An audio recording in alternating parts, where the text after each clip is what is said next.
Hi everyone, welcome to Physics classes by Sumit. So let's start the today's topic. Topic is electric transformer. So the definition is a transformer is defined as a passive electrical device that transfers electrical energy from one circuit to another through the process of electromagnetic induction. So according to the definition, transformer हमारे पास एक ऐसी device होती है जो electrical energy को एक circuit से दूसरे सर्किट में ट्रांसफ़र करती है और इसका जो ट्रांसफ़र होता है ये बेस्ड होता है इलेक्ट्रोमैग्नेटिक इंडक्शन के ऊपर, जिसे हम अपनी प्रीवियस वीडियो में डिस्कस कर चुके हैं। And then it is most commonly use to increase, इसका जो मेन काम होता है वो होता है वोल्टेज को इंक्रीज और डिक्रीज करना बिटवीन द सर्किट। हमने यहाँ पे एक डायग्राम ले रखा है, तो इस डायग्राम में आप देख सकते हैं कि हमारे पास एक ट्रांसफॉर्मर है। उस ट्रांसफॉर्मर की जो कॉइलिंग होती है वो इनसाइड होती है और जो हमारी यहाँ पे सेल है ये यहाँ पे किस तरीके से हमने अरेंज किया हुआ है। And now discussing principle of electric transformer. So let start. The basic principle on which the transformer works is Faraday's law of electromagnetic induction और mutual induction between the two coils. So जो हमारा electric transformer होता है ये Faraday's law of electromagnetic induction के ऊपर work करता है। इसको हम म्यूचुअल इंडक्शन भी कहते हैं। ओके, एंड इसको हम नीचे डायग्राम में समझ सकते हैं। जैसे हम क्या करते हैं, सेकेंडरी कोइल को प्राइमरी कोइल के कॉन्टैक्ट में लेके आते हैं, जबकि जो हमारी प्राइमरी कोइल है वो एक इलेक्ट्रिक सोर्स के साथ कनेक्ट है। तो इलेक्ट्रिक सोर्स के साथ कनेक्ट होने की वजह से प्राइमरी कोइल के अंदर से मैग्नेटिक फील्ड जनरेट होती है। तो जब ये मैग्नेटिक फील्ड सेकेंडरी कोइल से होकर निकलती है तो ये वहाँ पे म्यूचुअल इंडक्टेंस जनरेट करती है, जिसे हम क्या कहते हैं, इलेक्ट्रोमैग्नेटिक इंडक्शन कहते हैं। और इसी के बेस पर हमारा जो है इलेक्ट्रिक ट्रांसफॉर्मर वर्क करता है।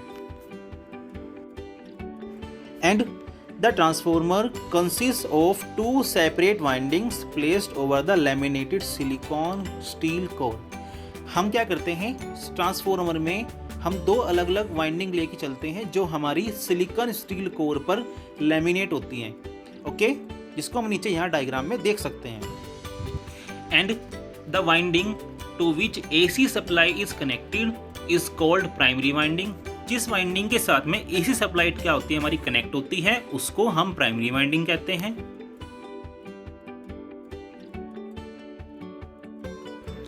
And the side of coil through which load is connected is called secondary winding. और जिस साइड के साथ में हमारी लोड कनेक्ट होता है उसको हम सेकेंडरी वाइंडिंग कहते हैं, as shown in figure below.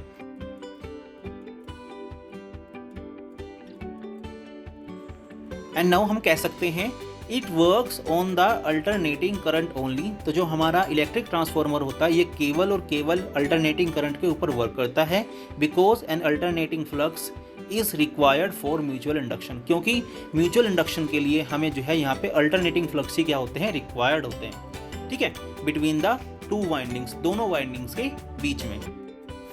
And now when the AC supply is given to the primary winding with a voltage of V1, जब हम क्या करते हैं, AC सप्लाई प्राइमरी वाइंडिंग को V1 वोल्टेज के साथ में प्रोवाइड कराते हैं, then an alternating flux phi sets up in the core of the transformer। तो जो हमारी ट्रांसफॉर्मर की कोर होती है वहाँ पे अल्टरनेटिंग फ्लक्स फाई उसके अंदर सेट हो जाता है। Okay, and then which links with the secondary winding and a result of it an EMF is induced in it।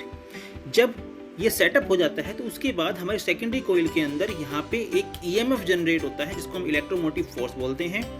तो इसके इंड्यूस होने की वजह से इसको क्या कहा जाता है, म्यूचुअल इंड्यूस्ड EMF कहा जाता है, जिसको हम यहाँ नीचे डायग्राम में देख सकते हैं। Okay, and then the direction of this induced EMF is opposite to the applied voltage V1।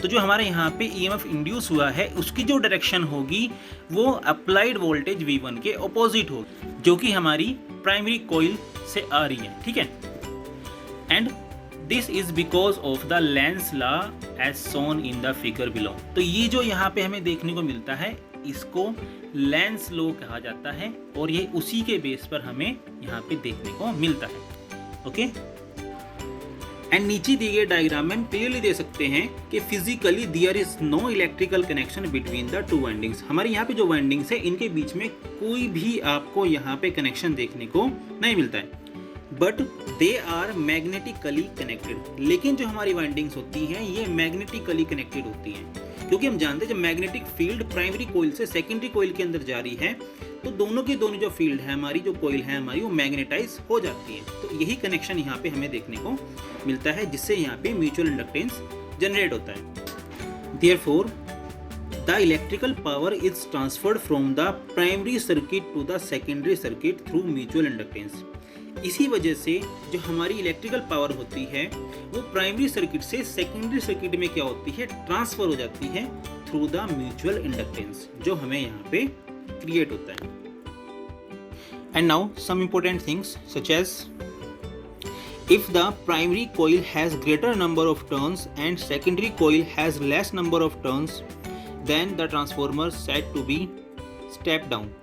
अगर हमारी जो प्राइमरी कोइल है उसमें नंबर ऑफ टर्न्स की क्वांटिटी क्या हो, ज़्यादा हो, और नंबर ऑफ टर्न्स हमारी सेकेंडरी कोइल में क्या होते हैं, कम होते हैं, तो इस ड्यूरेशन की वजह से यहाँ पे जो हमारा चार्ज हमें मिलता है वो डाउन होके मिलता है। तो ऐसे ट्रांसफार्मर को स्टेप डाउन ट्रांसफार्मर कहा जाता है। ओके, जो हमारे स्टेप डाउन ट्रांसफार्मर होते हैं इनका इस्तेमाल ऐसे प्लेस पे किया जाता है जहाँ पे इलेक्ट्रिसिटी की कम रिक्वायरमेंट होती है।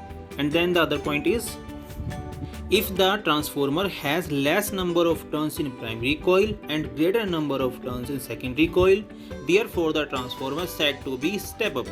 और अगर हमारा जो ट्रांसफार्मर है उसकी प्राइमरी कोइल में नंबर ऑफ टर्न्स हमारे क्या होते हैं, कम है, और सेकेंडरी कोइल में नंबर ऑफ टर्न्स हमारे ग्रेटर हैं, तो therefore कह सकते हैं कि जो हमारा ट्रांसफार्मर होगा set to be step up.